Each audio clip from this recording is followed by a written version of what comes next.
No, the Camerlegno said, turning suddenly.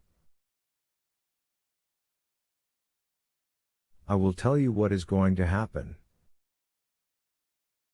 He looked directly at Olivetti. This has gone far enough. In 20 minutes I will be making a decision whether or not to cancel conclave and evacuate Vatican City.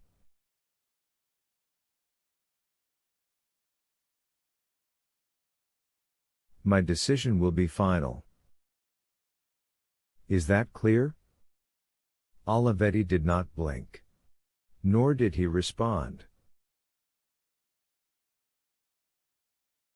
The Camerlegno spoke forcefully now, as though tapping a hidden reserve of power.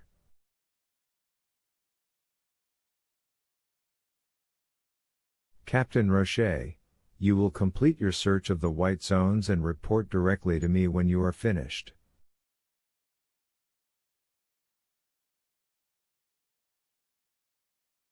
Roche nodded, throwing Olivetti an uneasy glance. The Camerlegno then singled out 2 guards. I want the BBC reporter, Mr. Glick, in this office immediately.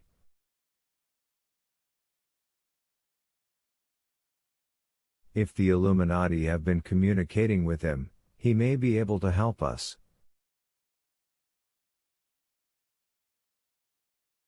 Go. The 2 soldiers disappeared. Now the Camerlegno turned and addressed the remaining guards.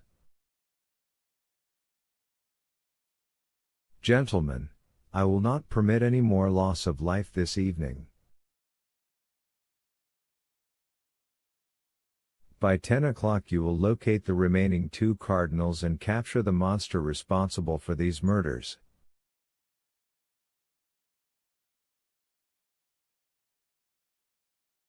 Do I make myself understood? But, Signore, Olivetti argued, we have no idea where.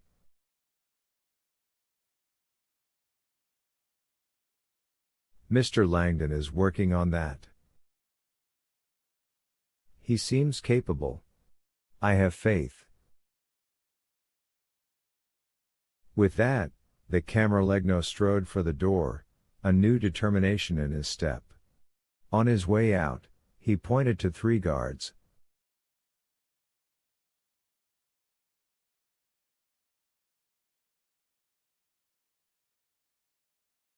You 3, come with me.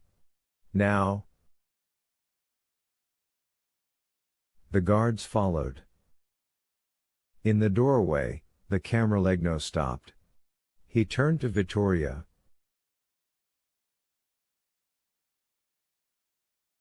Ms. Vetra.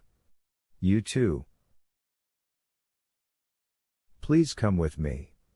Vittoria hesitated. Where are we going? He headed out the door. To see an old friend.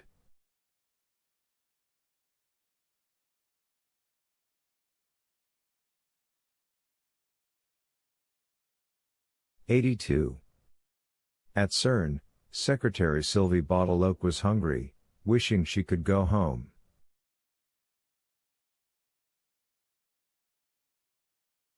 To her dismay, Kohler had apparently survived his trip to the infirmary. He had phoned and demanded, not asked, demanded that Sylvie stay late this evening.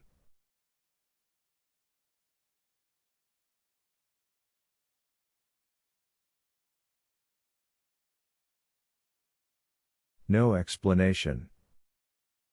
Over the years, Sylvie had programmed herself to ignore Kohler's bizarre mood swings and eccentricities, his silent treatments, his unnerving propensity to secretly film meetings with his wheelchair's porta-video.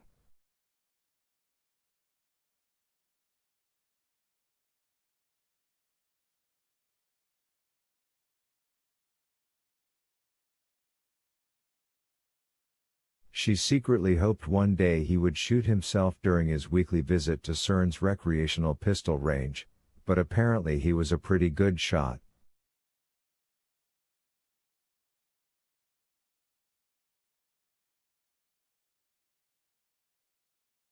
Now, sitting alone at her desk, Sylvie heard her stomach growling.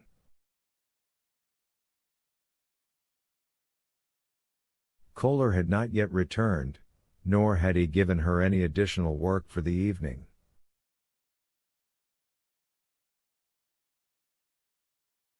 To hell with sitting here bored and starving, she decided.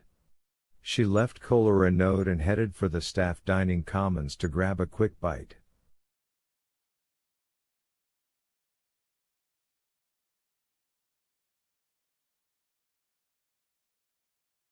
She never made it. As she passed CERN's recreational suite Still Loisir, a long hallway of lounges with televisions, she noticed the rooms were overflowing with employees who had apparently abandoned dinner to watch the news.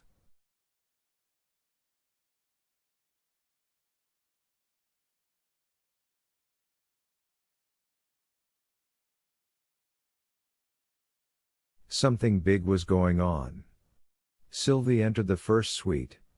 It was packed with Bytehead's wild young computer programmers.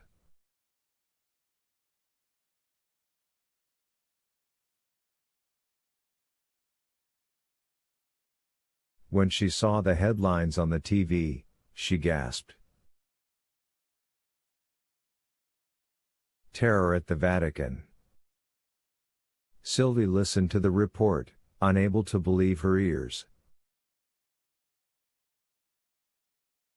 Some ancient brotherhood killing cardinals? What did that prove? Their hatred? Their dominance? Their ignorance? And yet, incredibly, the mood in this suite seemed anything but somber.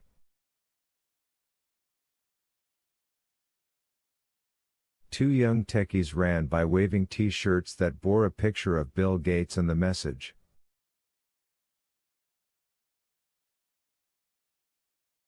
"And the geek shall inherit the earth." Illuminati. One shouted. I told you these guys were real. Incredible. I thought it was just a game.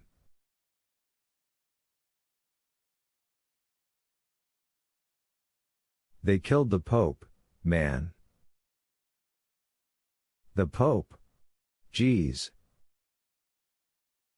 I wonder how many points you get for that? They ran off laughing. Sylvie stood in stunned amazement. As a Catholic working among scientists, she occasionally endured the anti-religious whisperings, but the party these kids seemed to be having was all-out euphoria over the church's loss.